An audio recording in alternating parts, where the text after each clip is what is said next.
So I've got 3 pieces in the show that are all connected to one experience, which is the experience of having been stalked for about 25 years.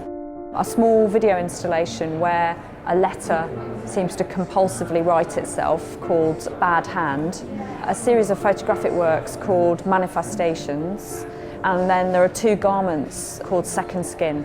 Sort of at the heart of at least 2 of the pieces is compulsive writing. The act of compulsive writing has been described as a symptom of some psychological problem or trauma.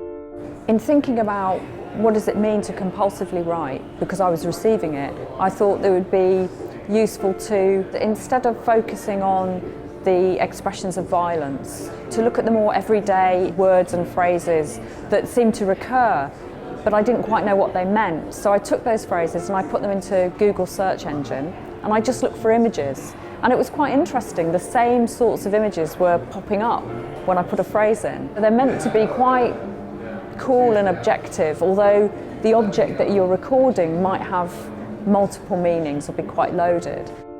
So there's extracts from the Google search.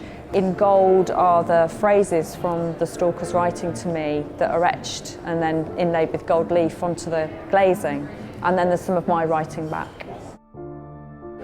The garments, Second Skin, are probably the most expressive and the least literal works out of the pieces that I've made, and they're really a sense of a garment, in this case a parka, being the 2 sides of somebody. The stalker that comes after you, that tries to take you away, that tries to abduct you, whose face you can't see because of the long snorkel hood on the parka. But on the other hand, you then tailor the parka differently. It has exactly the same components, same arm length, and it becomes a straitjacket with the hood reversed, and it becomes something that is restrictive and constraining.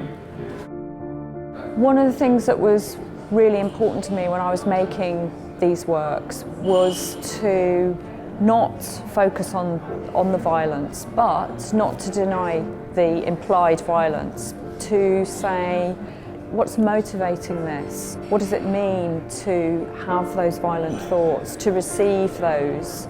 It's very easy to make people that we don't understand the other and to distance them, and through that distancing to gain nothing, to gain no understanding. And rather than saying this isn't my reality, I wanted to try and understand his. And I think that's really what all the works are about, is about trying to close that distance.